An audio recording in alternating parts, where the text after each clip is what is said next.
Ceux qui sèment avec larmes moissonneront avec cris de triomphe. Celui qui s'en va en pleurant quand il porte la semence à répandre s'en revient avec des cris de triomphe quand il porte ses gerbes. Amen. Je sais que lorsque nous lisons des psaumes, il y a des versets qui nous touchent particulièrement et souvent, on insiste sur les versets 5 et 6, qui est une promesse formidable à ceux qui évangélisent. Et c'est un encouragement pour tous les moissonneurs et tous les semeurs. Et j'aimerais, et c'est sûr parce qu'il nous est dit, quand on sème avec larmes, on moissonne avec des cris de triomphe. C'est un encouragement, n'est-ce pas? Mais j'aimerais plutôt ce matin souligner le verset 4. Le verset 4 qui nous dit « Éternel, ramène nos captifs comme des torrents dans le Négueb ». Et ce psaume est une prière qui prépare la moisson. Et cette prière, eh bien, on va voir qu'elle est ancrée dans la fidélité de Dieu. Elle discerne les temps de Dieu, l'aujourd'hui de Dieu. Elle nous fait entrer dans la destinée de Dieu et elle prépare nos cœurs à la réponse de Dieu. Ah ben ça va, il a mis le premier point. Alors, la première chose, nous voyons que cette prière, elle est ancrée dans la fidélité de Dieu dans le passé. La première moitié de ce psaume, il est décrit comme une grande joie, comme un temps de fête. C'est la fête, c'est les rires, le peuple est heureux. Les gens viennent de vivre une délivrance. Et non seulement ils viennent de le vivre, mais ceux qui sont autour l'ont vu. Les nations, leur entourage en est conscient. Dieu a fait pour eux de grandes choses. Mais il semble qu'au verset 4, ce rêve, j'allais dire enchanteur, ce rêve, ce passé, eh bien, n'est plus tout à fait glorieux. Le passé était glorieux, mais qu'en est-il aujourd'hui, en fait, du présent ? Ils doivent se rendre à l'évidence pas terrible. Des gens sont captifs, sont en captivité. Ce que j'aimerais souligner ici, c'est que le psalmiste n'est pas nostalgique. Il rappelle les bénédictions du passé. Il rappelle les exploits du passé, justement pour mieux combattre aujourd'hui. C'est là dans ce psaume. Et j'aimerais vous dire, frères et sœurs, le passé, eh bien, il peut nous aider comme un tremplin ou il peut nous arrêter. Vous savez, il y a quelqu'un qui a dit que l'avantage d'un homme intelligent, c'est qu'il tire les leçons de ses erreurs, alors que l'idiot, lui, il s'entête, eh bien, dans ses bêtises. Mais parfois, nous nous entêtons en refaisant les mêmes erreurs du passé. Mais je crois que Dieu nous appelle à nos souvenirs pour mieux combattre. Dieu a été fidèle dans le passé, n'est-ce pas? Dieu a été fidèle dans votre vie, n'est-ce pas? Vous avez vu sa main agir dans votre vie. Alors ce qu'il a fait hier, il va le faire demain. La Bible appelle souvent au souvenir. Il nous est dit dans Hébreux, eh bien, souvenez-vous de ces premiers jours où, après avoir été éclairés, vous avez soutenu un grand combat au milieu de souffrances. En clair, rappelez-vous, vous avez tenu bon. Et Dieu a été fidèle. Le passé doit nous donner du courage. Le passé doit nous donner de la persévérance.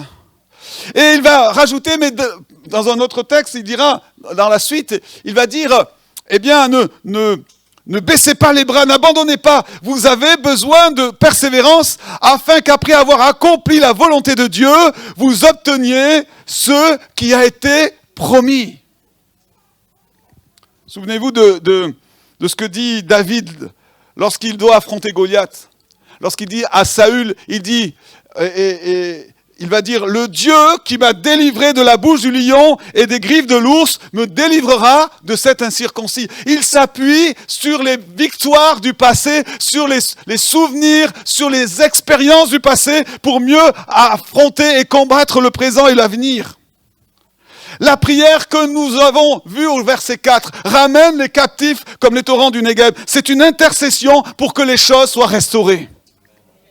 Ce que Dieu a fait en libérant les captifs de la main de Pharaon, eh bien, il est en train de dire, tu peux le faire pour ceux qui sont en exil, parce que c'est de cela qu'il est question.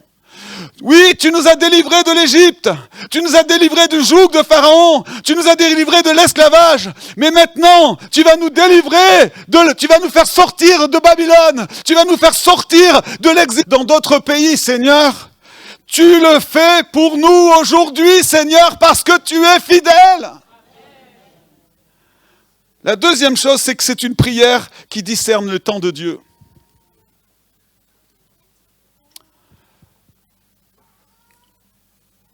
Éternel, ramène les captifs comme des torrents dans le Négueb. Il y a différentes phases dans le psaume, si vous regardez attentivement. Il y a le passé, il y a le futur, mais il y a aussi le présent. Mais la prière dans ce psaume, la prière que fait ce psalmiste, eh bien, elle est imprégnée du présent. Elle est imprégnée de l'aujourd'hui de Dieu. Le psalmiste parle du passé, de ce que Dieu a fait. Il annonce les promesses futures de la bénédiction et de la joie et de la semence, oui. Mais la prière, elle est au présent. Parce que c'est la prière d'aujourd'hui qui va destiner le résultat de demain. C'est pour ça qu'il dit ce que tu sèmes avec larmes aujourd'hui. Tu vas le récolter.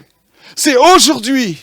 C'est la prière d'aujourd'hui qui va préparer demain. Le futur, l'avenir dépend de nos actions d'aujourd'hui, dépend de nos intercessions d'aujourd'hui. Quelqu'un a dit que l'histoire appartient aux intercesseurs.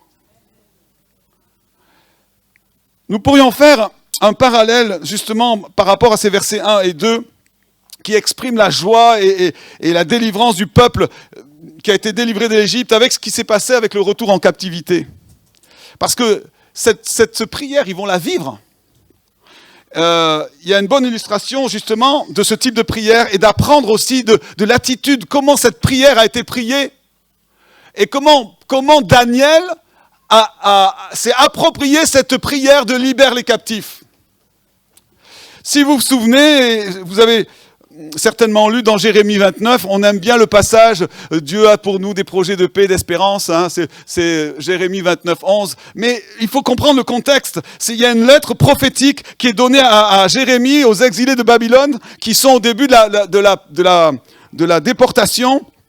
Et Jérémie leur dit, puisque vous êtes déportés, à vous qui êtes déportés, construisez des maisons, habitez-les, plantez des jardins. Il faut que je m'habitue à... Voilà, bon, ça va, ils suivent, c'est bien.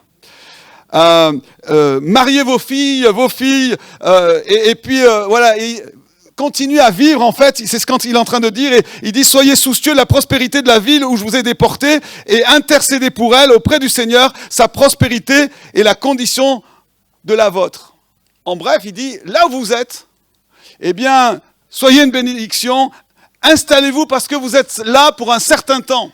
C'est ça qu'il leur dit. Ça va pas durer 1 an, 5 ans, 10 ans, mais il va leur dire 70 ans ça va durer. Et il va dire, voilà, ainsi parle le Seigneur. Et là, il y a un oracle, il y a une dimension prophétique. Il les a encouragés. Oui, installez-vous, vivez et soyez une bénédiction. Là, c'est comme de l'exhortation, c'est comme une prédication qu'il fait, mais maintenant il va entrer dans une dimension plus prophétique. Elle va dire maintenant, attention, je vous le dis, quand 70 ans se seront écoulés pour Babylone, je m'occuperai de vous, j'accomplirai pour vous mes promesses concernant ce retour dans ce lieu. Je sais les projets, et c'est dans ce cadre-là que la promesse a été faite, que j'ai formé pour vous, projet de prospérité, non de malheur, mais je vais vous donner un avenir et une espérance. Et un peu plus loin, il va dire, je vous restaurerai, je vous rassemblerai de toutes les nations et de tous les lieux où je vous ai dispersés et je vous ramènerai de l'endroit où je vous ai déportés. Et Daniel connaît cette parole prophétique de Jérémie parce qu'elle était envoyée comme une lettre à ses déportés. Et à un moment donné, eh bien, il est en train il nous a dit la première année de Cyrus, moi Daniel, je vis dans les livres. Qu'il devait s'écouler 70 ans pour les ruines de Jérusalem, d'après le nombre des années dont le Seigneur avait parlé au prophète Jérémie.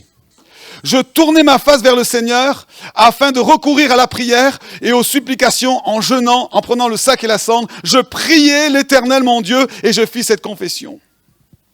C'est quoi ici le point? C'est que Daniel a su discerner que c'était le temps de Dieu pour le peuple. Il s'est mis à prier en rapport avec ce temps, en rapport avec cette promesse. Et je crois qu'il faut que nous puissions discerner les temps de Dieu. Il faut que nous puissions réaliser que l'heure a sonné pour notre pays.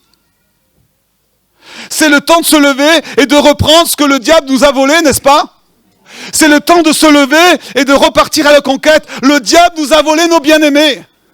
Le diable a volé, nous avons laissé peut-être le renard pénétrer là dans la maison. Nous avons laissé la brèche pour que le serpent vienne. Nous avons laissé la mouche infecter l'huile. Nous avons laissé les loups dévorer les brebis les plus faibles.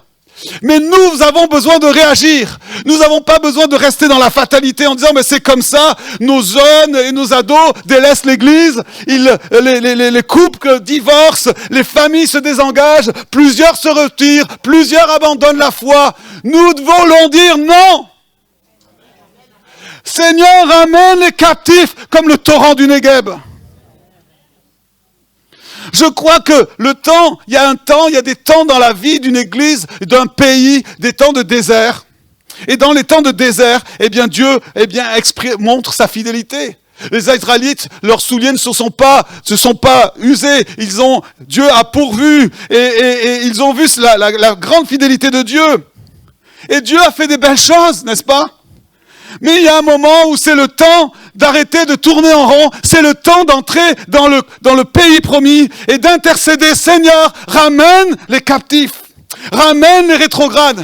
Ramène ceux qui ont entendu ta voix. Ramène ceux qui se sont engagés et ont laissé tomber. Ramène mon fils. Ramène ma fille. Ramène mon mari. Ramène mes parents. Restaure les couples déchirés. Restaure les familles. Relève ton église. Parce que c'est le temps. Il y a un temps pour pleurer et il y a un temps pour rire. Il y a un temps pour semer, un temps pour moissonner et il y a un temps pour prier. Cette prière, c'est aussi une prière qui change la destinée d'un pays. Savoir que c'est le temps de Dieu, le temps de la moisson, ça ne suffit pas. Il faut entrer dans ce temps, il faut entrer dans ce plan. Les promesses de Dieu sont là. On l'a entendu avec Fabrice, quand il nous a donné ce qui était là dimanche, cette illustration avec ce magasin dans le ciel, cette vision de ce gars qui avait eu, il se voyait dans le ciel et il disait mais c'est quoi tout cet hangar? Et avait toutes sortes de colis à son nom. Il dit ça c'est toutes les bénédictions que Dieu avait prévues pour toi et que tu n'as jamais réclamées. Et je crois que on peut savoir que c'est le temps de Dieu et finalement passer à côté. Mais quand Daniel a cette révélation, cette compréhension, il va travailler dans le sens des promesses et de la volonté de Dieu. Il va se mettre à prier avec ardeur et persévérance parce qu'il sait que c'est le moment de Dieu pour son peuple. Alors il va combattre et il va intercéder. Amen. Voilà ce qui est dit, parce qu'il a la vision au chapitre 9, mais au chapitre 10, il nous est dit, Daniel, j'étais attentif aux paroles et j'ai eu l'intelligence de la vision. En ce temps-là, moi, je fus 3 semaines dans le jeûne, 3 semaines dans le deuil. Je ne mangeais aucun mets délicat, il n'entra ni viande ni vin dans ma bouche, je moignis je ne moignis point, jusqu'à 3 semaines, que ces 3 semaines soient accomplies.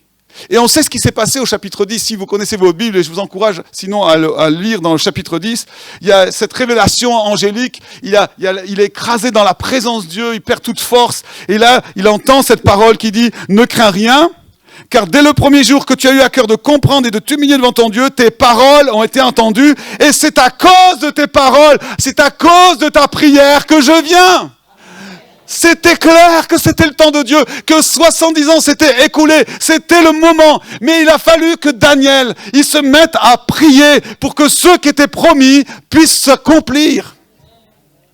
Et il nous dit, voilà, j'ai eu de la résistance, mais maintenant je viens pour te faire connaître ce qui doit arriver à ton peuple dans la suite des temps, et il va lui donner des visions. Donc Daniel était imprégné des Écritures, des promesses de Dieu, et il avait compris que c'était le temps de la restauration et du retour, que le retour d'Israël était arrivé. Et il s'est mis à intercéder en disant, ramène les captifs, ramène-nous au pays. Et peut-être qu'il a fait cette prière de ce psaume. Alors je ne sais pas au niveau chronologique, parce qu'on n'a pas la dimension, on peut penser, soit qu'elle a été écrite après, ou soit qu'il a utilisé ce psaume pour prier, ramène les captifs comme le torrent du Négueb.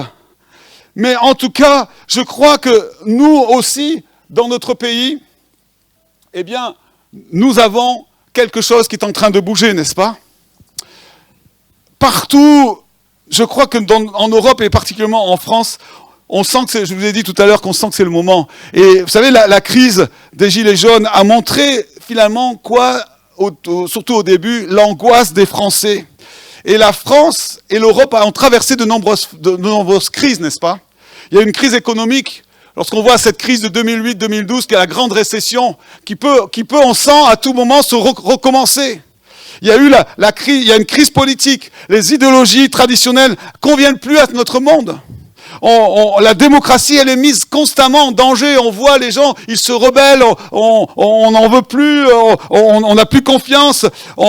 C'est mis en danger par les multinationales, le néolibéralisme. Aujourd'hui, on parle de néolibéralisme qui nous impose de ce qu'on doit finalement, pas seulement économiquement, mais ce qu'on doit penser, comment on doit considérer le mariage, la famille, l'éducation de nos enfants, ce qu'on doit manger, les loisirs qu'on doit avoir, comment on doit se comporter. Et on nous pousse tout ça à ça. Et les gens ont de plus en plus de mal à faire confiance à leurs responsables.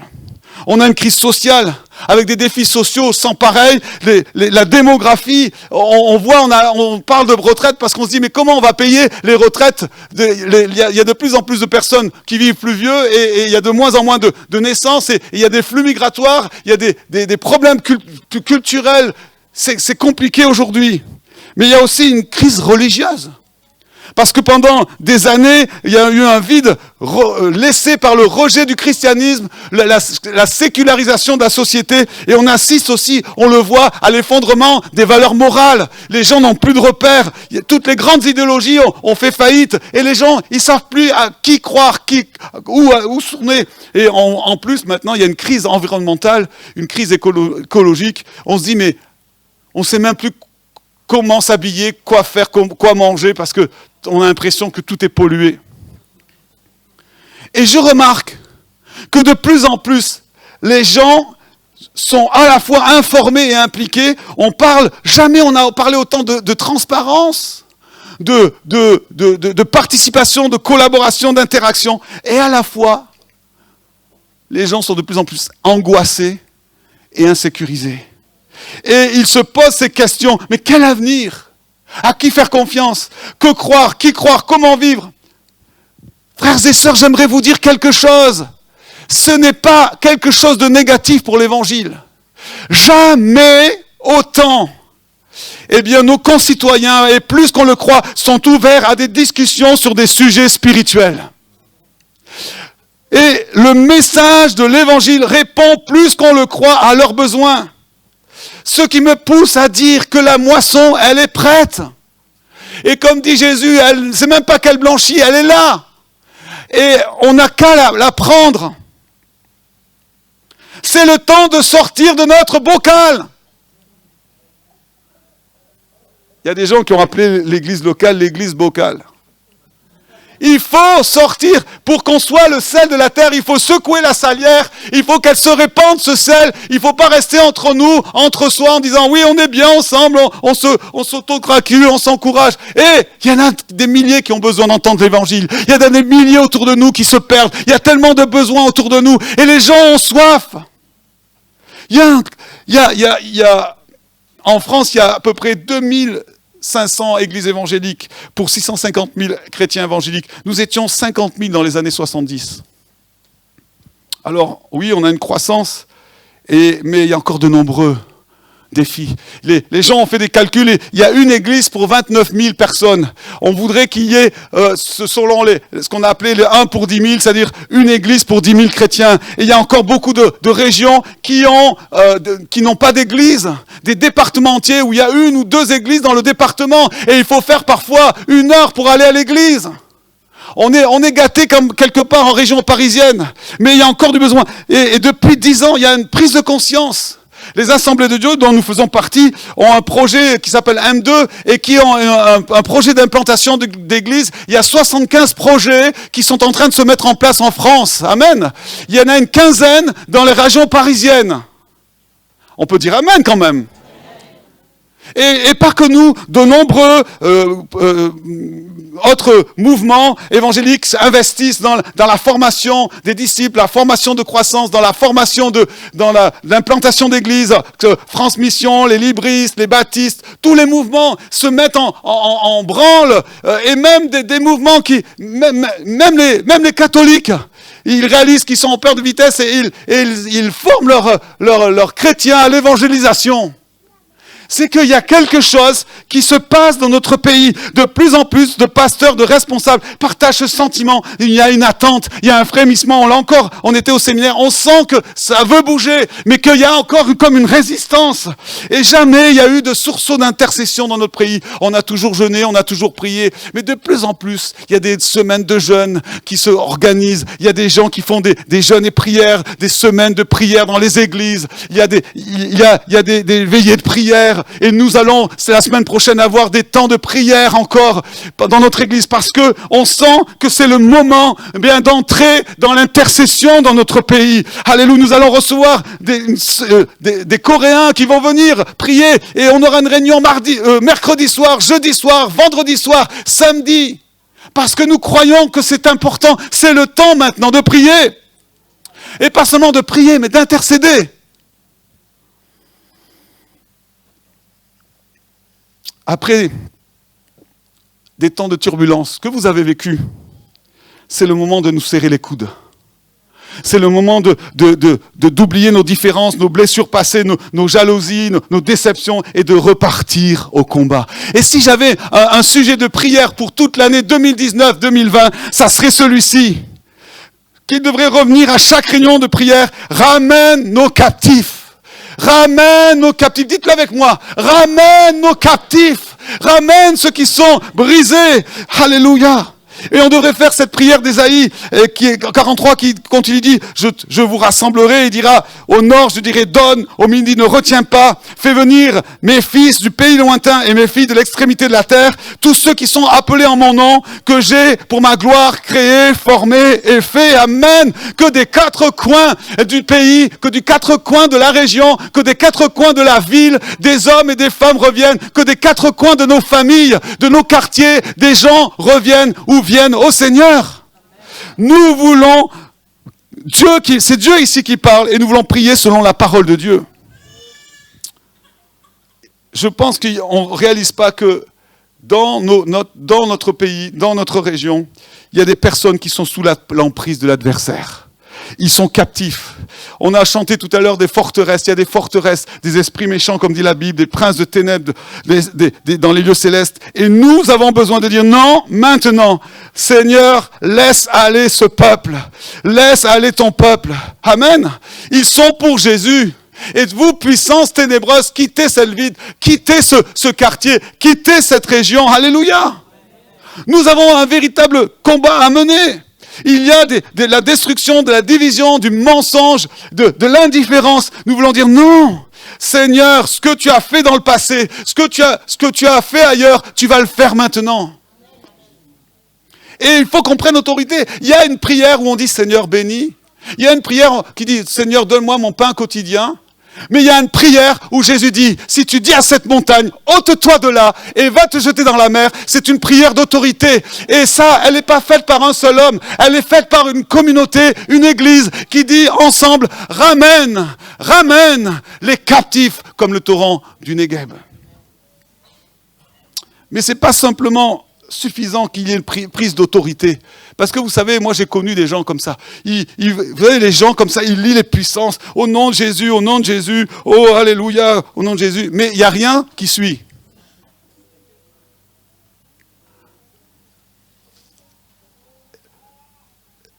C'est pas seulement une autre prise d'autorité dans la prière, mais c'est une prière en action sur le terrain. Comment si je prie contre l'indifférence, contre la haine, contre la violence, contre l'injustice, et que je ne manifeste pas les principes du royaume de Dieu en action, c'est-à-dire je me désintéresse, je ne fais rien par compassion, je ne manifeste pas l'amour, la réconciliation, la justice autour de nous, je laisse les choses aller, et je dis simplement je vais prier dans mon coin, et je prends autorité, et je peux faire ça des années, mais il y a quelque chose à faire.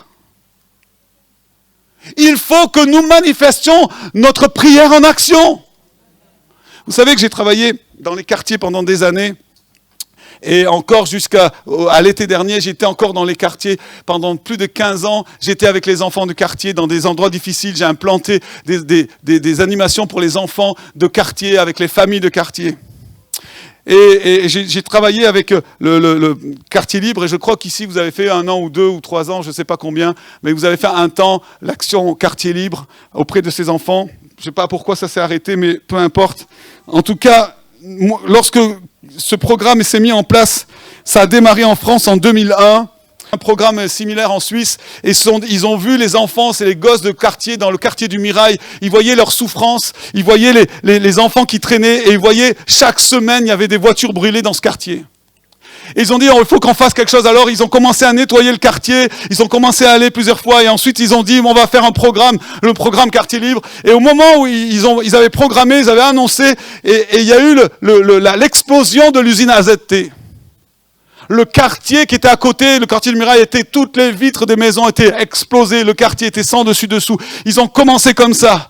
Et le premier programme, ça a été de consoler ces enfants et ces familles qui étaient traumatisées parce qu'il y a une semaine de ça, avaient eu ce choc. Et ce qui est interpellant, c'est que ce quartier, ils sont venus tous les mois, ils sont venus prendre contact avec ces familles, ils ont eu contact avec ces enfants. Et vous savez ce qui s'est passé? C'est que au fur et à mesure qu'ils étaient là, il n'y a plus eu de voitures brûlées. La violence a commencé à descendre. Et le quartier, les gens ont commencé à se parler dans ce quartier. Et il y a eu quelque chose qui s'est passé. Parce que l'Église était investie en action et investie en prière, et elle ciblait ce quartier du Mirail, et ce quartier difficile, et ils ont impacté tout ce quartier.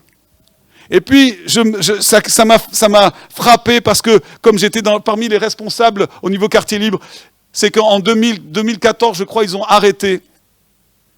Parce que voilà, ça faisait des années qu'ils faisaient ça. Et l'Église qui soutenait, ils avaient d'autres projets, les personnes se sont éparpillées et ils ont lâché prise. Et vous savez quoi? Quelques mois simplement après, il y a eu à nouveau des voitures qui ont commencé à se brûler.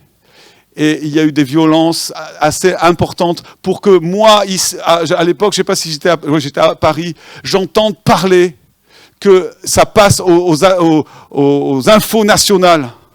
Ça passe comme quoi il y avait eu un crime super violent dans le quartier. Pour que ça passe au national, c'est que c'était quelque chose d'assez grave. Et je me suis dit, voilà, l'Église se retire et la violence revient.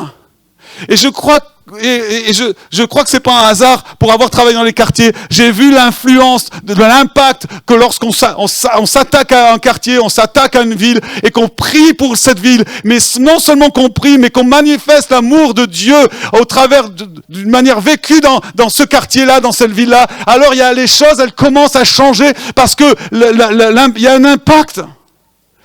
Je crois que les municipalités ne réalisent pas la bénédiction que d'accueillir des églises évangéliques, des communautés de croyants fidèles en tout cas, qui prient dans leur ville. Et je crois que c'est pour ça qu'à Massy, vous avez cette liberté, et parce que le maire a compris qu'il y a 12 communautés évangéliques qui se sont réunies, ils font un spectacle, je crois, en novembre, c'est ça?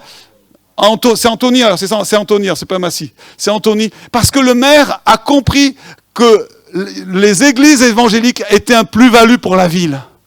Et je pense que c'est important. Et c'est pour ça qu'il faut prier pour les municipalités, pour les maires. J'en parlerai certainement vendredi. Lorsque je suis arrivé à Oni, j'ai commencé à dire maintenant, aux réunions de prière, les réunions de prière, c'était des listes de prières. On priait pour un tel qui a eu un rhume, un tel pour qu'il réussisse son examen. Et c'est bien de prier pour ça. On peut le faire dans les groupes de vie. On peut le faire dans des petits moments où on prie les uns pour les autres. Bien sûr, des fois, il y a des maladies graves. Il y a le cancer ou quelqu'un qui a quelque chose de grave. On va s'associer tous ensemble. Mais si on ne va pas prier à une réunion de prière pour des petits bobos, j'ai dit, on va prier pour que ça change dans la ville. On a commencé à prier pour les autorités. On a commencé à prier pour chaque commune, des 13 communes de la communauté urbaine, avec les besoins de chaque commune. Chacun qui était là, membre de cette ville, on les encourageait à prier pour leurs maires, le conseil municipal, etc. Et vous savez ce qui s'est passé? Alors on a agi aussi. On a commencé à écrire des lettres d'encouragement et dire aux maires, on dit voilà, on prie pour vous. Parce que c'était vrai. Et on a commencé à venir au vœu du maire aussi, parce qu'on ne voulait pas manquer ça, on voulait être là. Et vous savez quoi? En quelques mois, nous avons rencontré le maire, la responsable de Pontoise, la deuxième adjointe est venue dans l'église et elle a parlé 2h30 avec nous. On a rencontré les gens du pôle social, du pôle politique de la ville et tous les gens, tous les acteurs sociaux, parce que quelque chose a changé dans la vision qu'ils avaient de l'église. Amen. Et les projets ont commencé à se répandre. Amen. L'église faisait déjà, mais il y a quelque chose qui se développe parce que quand on prie pour les besoins d'une ville, on ne peut pas simplement prier, mais à un moment donné, il faut qu'on voit comment on va répondre à ces besoins. Qu'est-ce qu'on fait? Est-ce qu'on reste dans l'indifférence? Parce qu'on peut dire, Seigneur, donne-nous la compassion, mais si on ne fait rien, c'est qu'on est encore dans l'indifférence. Amen. Alors, il y a quelque chose ici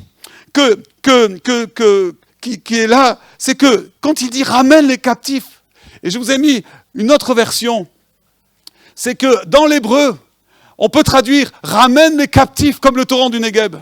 Mais dans le sens hébreu, il y a aussi cette idée « change la destinée ». Et c'est pourquoi la Semeur a traduit comme ça « viens changer notre sort comme tu fais couler des cours d'eau dans le désert ». Waouh! La prière, elle influence la ville. Amen. La Bible dit quand lorsque les justes prospèrent, la ville est en fête. Amen. Parce que je crois que nous devons les arracher du feu. On pourrait prier, Seigneur, c'est pas ton plan pour qu'ils soient captifs. C'est pas ton plan pour que les gens soient tristes, dépressifs. Tu as pas pour eux des plans de malheur, mais tu as pour eux des plans de bonheur, une espérance. Seigneur, nous refusons le désert spirituel. Nous refusons leur sort. Change leur destinée. Ramène-les, Seigneur. Est-ce que nous croyons que la vie des gens peut être changée? C'est le principe de l'évangile. Sinon, si on ne croit pas ça, on peut la jeter, la Bible. C'est pas la peine de prêcher. Mais nous croyons que l'évangile peut changer la vie des gens et la vie automatiquement des habitants et la vie d'un quartier. Alors je vais terminer parce qu'il y a un point qu'il faut qu'on souligne.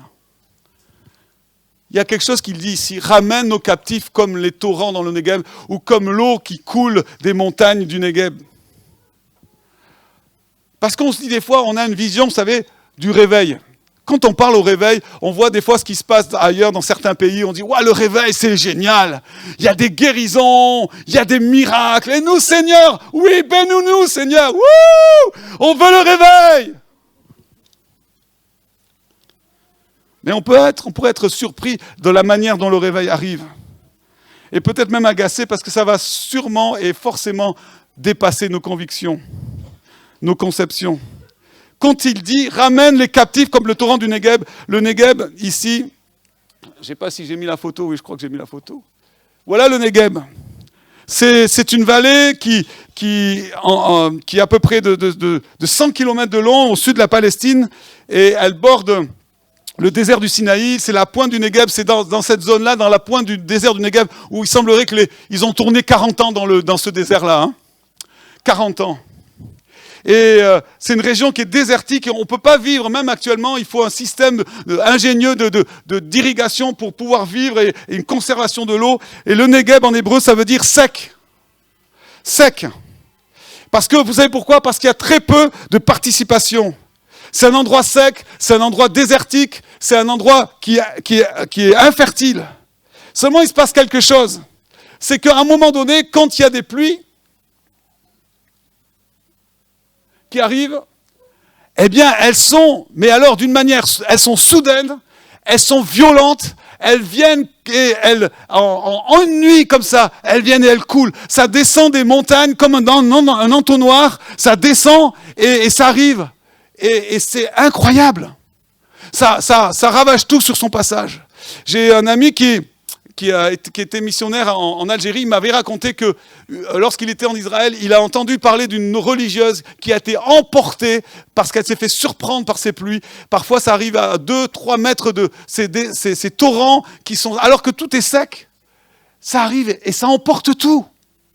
Et ce qui est incroyable aussi, c'est que non seulement ça parle de soudaineté, mais cette eau qui vient, elle apporte aussi d'une manière brusque la fertilité. En une nuit, elle peut transformer un désert en un lieu d'arbres et de fleurs. D'herbes et de fleurs. C'est-à-dire que c'était sec, et là tout d'un coup, toutes les semences, tout ce qui a été semé dans la dureté de la terre, tout ce qui est là en germination, mais qui ne peut pas se développer à cause du manque d'eau, d'un coup, ça répand, et le désert refleurit. Comme il est dit dans Ésaïe, le désert refleurit. Les captifs peuvent revenir, et notre sort peut changer bien plus qu'on peut l'imaginer. Et c'est pourquoi il faut se préparer. Frères et sœurs, il faut se préparer. C'est pourquoi nous avons décidé cette année d'insister sur la formation et la prière. Parce que nous allons préparer la moisson. Nous allons préparer ce temps où ça va arriver comme un fleuve, mettra en fuite. Et certains exégètes traduisent plutôt comme ça. Ils traduisent plutôt quand l'ennemi viendra, comme un fleuve, l'Esprit de l'Éternel le mettra en fuite. Ce n'est pas l'ennemi qui vient comme un fleuve, c'est la puissance de Dieu qui vient comme un fleuve et qui met en fuite l'adversaire. Alléluia. C'est des vagues, comme j'ai eu la première fois que je suis arrivé. Ça faisait longtemps que j'avais pas eu une parole prophétique. Et lorsque la première dimanche que je suis arrivé ici, j'ai eu cette vision du barrage qui était là et que les eaux poussées a fait exploser le barrage et l'eau s'est répandue et tout a été emporté. Mais je crois que c'est une réalité. Des vagues vont venir et vont briser les résistances. Alléluia. L'orgueil français va être brisé. Nous allons vivre des situations. Les églises vont devoir travailler ensemble. Les pasteurs vont devoir travailler ensemble. Les chrétiens vont devoir travailler ensemble. Et nous le voyons déjà. Depuis 2001, c'est passé quelque chose dans notre pays. Les églises évangéliques qui étaient divisées se sont demandé mutuellement pardon. Et c'est pour ça que ça a donné le CNEF.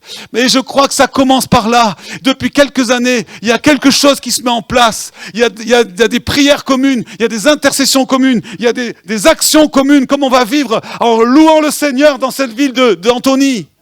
Alléluia. Donc les digues, elles vont briser.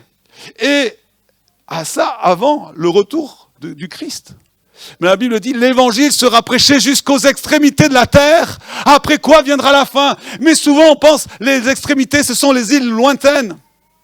Nous bénissons Dieu, et non pas qu'il ne faut pas prier pour les îles lointaines. On a Cathy Berthelot, on a parlé dimanche, qui est à Mayotte. On pense à Patty Wolf en Thaïlande et les Gauvins en Chine qui s'occupent des orphelins. Et partout dans le monde, on doit croire que l'évangile doit être... Mais l'extrémité du monde, ça peut être à côté de toi.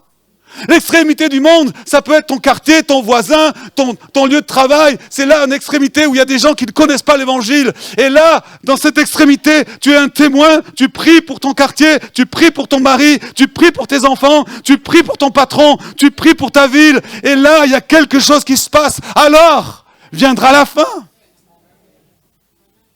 Oh, alléluia. Et je crois qu'il faut que nous puissions... Dieu, il faut qu'on se prépare.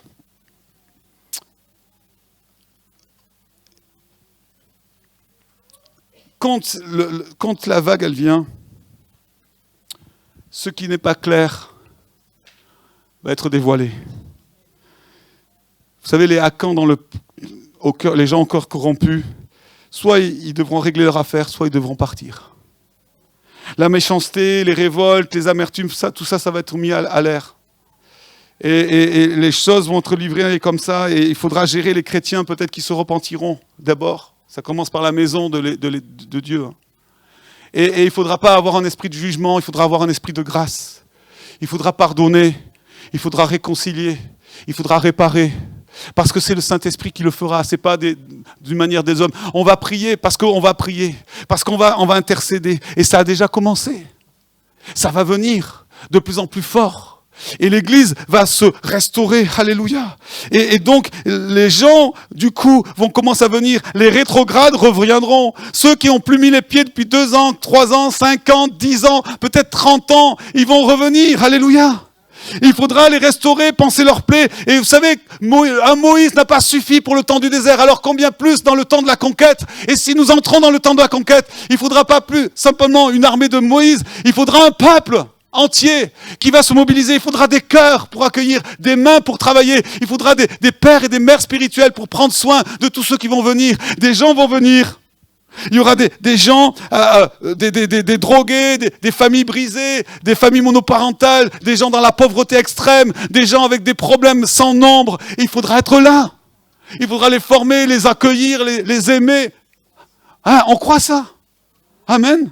Et il faudra que chacun se manifeste, que les ministères de soutien, d'entraide, de libéralité, des intercesseurs, des consolateurs, des gens qui visitent, des gens qui accueillent, des gens qui s'investissent dans les tâches pratiques pour libérer les autres ministères. Il faut ça ensemble. Il faut qu'on se structure. Et alors, ça viendra comme le torrent du Negev. Et quand ça viendra, on sera prêt. On ne sera pas prêt. Mais on sera au moins le plus près possible, parce qu'on va être sûrement dépassé. Alors, est-ce que vous êtes prêts à faire cette prière? Ou est-ce que vous êtes comme la première église dont j'ai cité? Que nous marchions, pasteur, que nous marchions. Est-ce que nous voulons est-ce que vous voulez que cette église prenne un envol? Alors, tout ce que l'on pense est trop petit. Notre bâtiment est trop petit. Nos structures sont trop petites. Nos projets sont trop petits. Parce que quand ça viendra, on sera tellement submergé. Il faut qu'on puisse entrer dans ce que Dieu a préparé d'avance. Il faut qu'on puisse, Seigneur, prier ce que tu as fait dans le passé. Tu vas le faire maintenant, aujourd'hui. On va prier en disant, en réalisant, Seigneur, nous croyons maintenant que c'est le moment. Et puis maintenant, on va prier, change la destinée de notre pays, de nos familles. Change la destinée de notre église. Et on va finir en disant maintenant, on se prépare, Seigneur. On va se mettre en action et on va voir que ce qui a été promis, ce n'est pas simplement juste une parole d'un homme, mais c'est la parole de Dieu. Nous ne pouvons pas faire confiance à la parole d'un homme. Nous ne pouvons pas faire confiance à même un pasteur, mais nous pouvons faire confiance dans la parole de Dieu. C'est la parole de Dieu qui nous tient et c'est la parole de Dieu que nous voulons prier. Alors, puisque la parole de Dieu nous dit, ramène les captifs comme le torrent du Negev et change leur destinée, on va se lever si vous voulez bien. Et on va mettre en action cette prière. Alors vous allez commencer à élever la voix et dire, Seigneur, ceux qui se sont éloignés, ceux qui sont perdus, les familles qui sont autour de moi, qui sont en train de se perdre, mes collègues de travail qui sont dans des situations terribles, ceux qui sont sans Dieu et sans espérance, Seigneur, tu les amènes à toi. Seigneur, ramène-les, Seigneur, emmène-les dans ce lieu. Mais nous-mêmes, Seigneur, que ta vague, elle me pénètre pour que j'aille vers eux, Seigneur. Alléluia. Oh, alléluia. Ramène nos enfants, ramène nos fils et nos filles, ramène notre génération, ramène nos anciens, ramène les familles, ramène les enfants, souffle sur les enfants, souffle, Seigneur, sur cette église, souffle sur cette ville, souffle sur Clamart. Oh,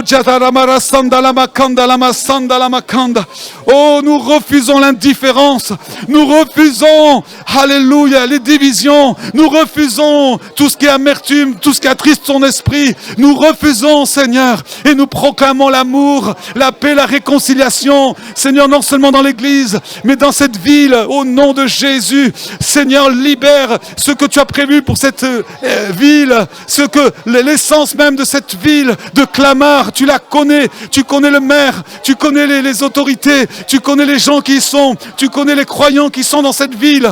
Oh Dieu, réveille, comme tu as réveillé l'esprit de Cyrus, comme tu as réveillé l'esprit de Zorobabel, l'esprit l'esprit de Néhémie, l'esprit d'Esdras, réveille l'esprit des responsables, réveille l'esprit des leaders, réveille l'esprit de ceux qui sont éloignés de toi. Oh Dieu, ramène-les comme le torrent du Negev, ramène-les dans cette église, ramène-les dans les autres églises, que les églises soient pleines à craquer, que les églises soient submergées, que les églises puissent vivre la puissance de Dieu, de transformation de l'évangile. Oh Dieu, maintenant souffle, nous croyons à la libération, alléluia, des puissances ténébreuses qui règnent dans ce pays et dans cette ville, dans cette région parisienne. Nous prions pour une percée, nous prions pour un changement au nom de Jésus. Nous en avons assez, nous disons non, non, non, non.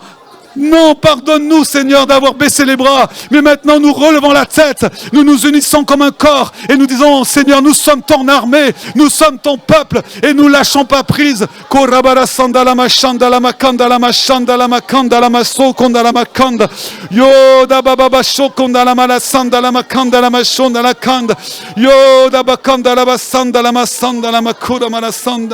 Oh alléluia Jésus,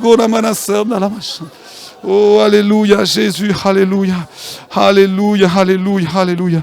Oh, Dieu vivant, on vous invite alors, venez mercredi soir.